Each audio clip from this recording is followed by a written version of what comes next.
live in your home from the Larry Bates Show. It's Larry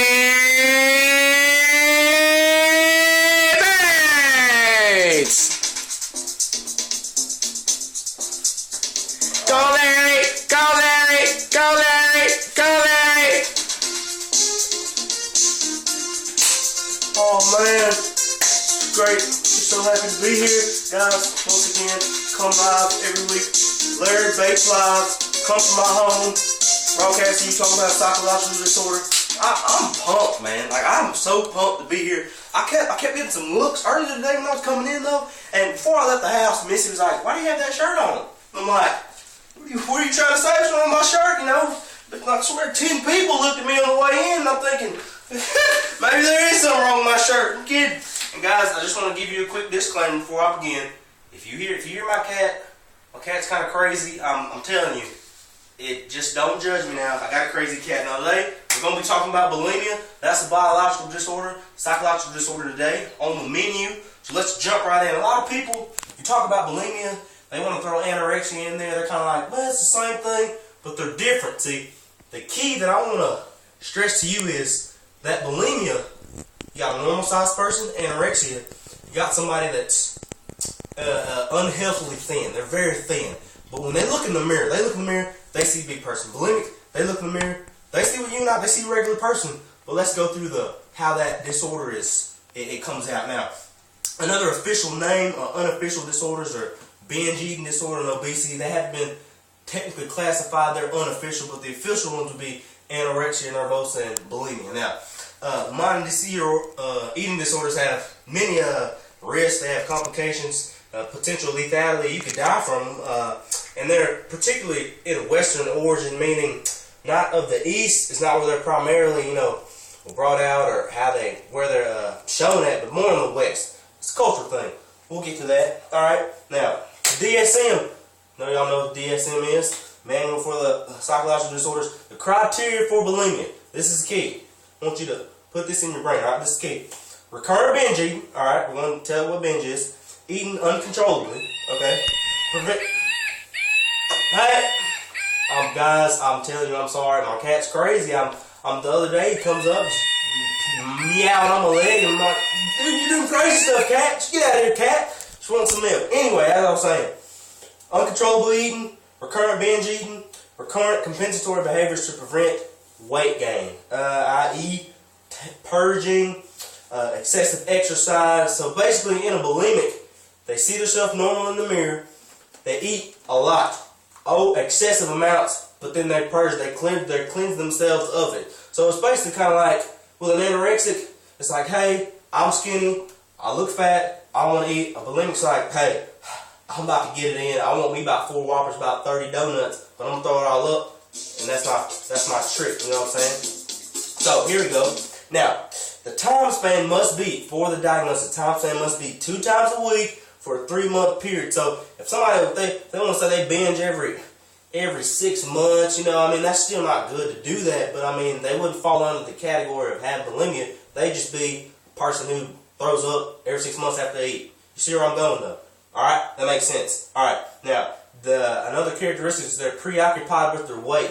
It's kind of a social thing. Well, here in the United States, a lot of people, we put pressure on girls to be skinny and be models and everything, and if they think that, they're like, hey, but I still gotta eat. Your body's not gonna lie to you. Your body's like, hey, I need food now. What the crap are you doing? Feed me. And you're saying, well, I want to feed you, but I want to throw up too because I don't want to get fat. You see what I'm saying? So that's where the cultural thing comes in at. All right, now, the ways that they get rid of food, the purging, vomiting, obviously you guys know what that is, throwing up. Laxatives are things that just make you go to the bathroom. Now, sometimes laxatives are good if you're constipated, but if you overuse the laxatives, that can hinder your bowels. And if you hinder your bowels, you don't want those floodgates to just open.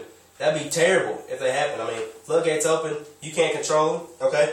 Another way is excessive exercise. So just think, you're either going to do it by throwing your food up, or, you're in the gym 6 times a week for 2.5 hours, just getting it, because your mind is like, I cannot be fat. I can't be fat. So that's why you got to go to the gym.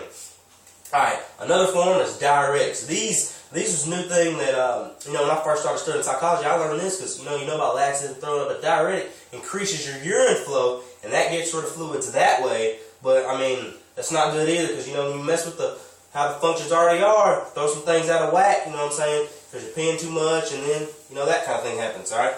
So, there's also, but the two subtypes are Persian and non-Persian. The most common subtype is the Persian, like we said, the vomiting, the laxatives, the diuretics. The less common subtype is the non-Persian. So that dumb feline, I'm telling you guys, that's why I warned you. Don't judge me. Stay focused. I'm gonna deal with that cat later, probably throw it in some water or something. Alright. But sorry for I'm telling you guys, that guy's crazy, I'm telling you. Alright.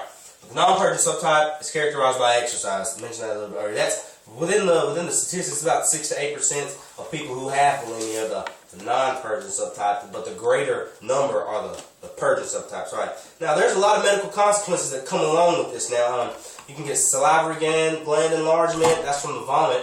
You can get erosion to the dental enamel. Just think about it though. Your stomach's like a sewer, man. I mean, when you eat something, it's going down. Bam, acid. You're gonna eat it up. Just think about if you're throwing that up on a consistent basis.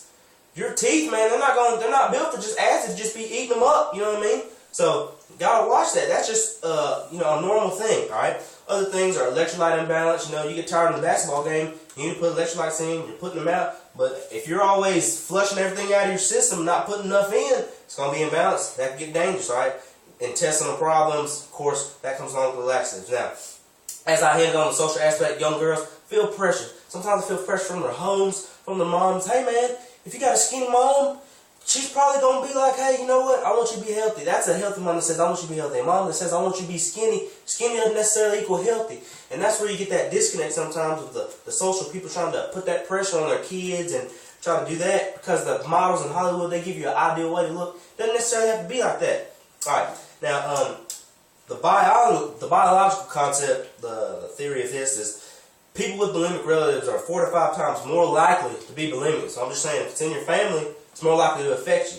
That makes total sense. It's speculated that non-specific personality traits such as emotional instability or maybe poor impulse control may be inherited, which means basically in your genes you may react in a certain way and you may overeat. What might I do? I might hit my wife. But the thing is, it's in me. I want to eat, you want to hit your wife, but it's inherited genes. That's what we want to talk about. All right. Psychologically, the characteristic of bulimic women is to have less confidence and personal control. Probably some low self-esteem. They're perfectionists, and there's nothing wrong with women to get things right, but when that perfectionism is driven towards, hey, I got to conserve my body image, that's where it could get dangerous. All right. Now, drug treatments, somewhat useful in the case of bulimia, but I mean, drugs, they use the typical drugs that you use for mood and anxiety disorders.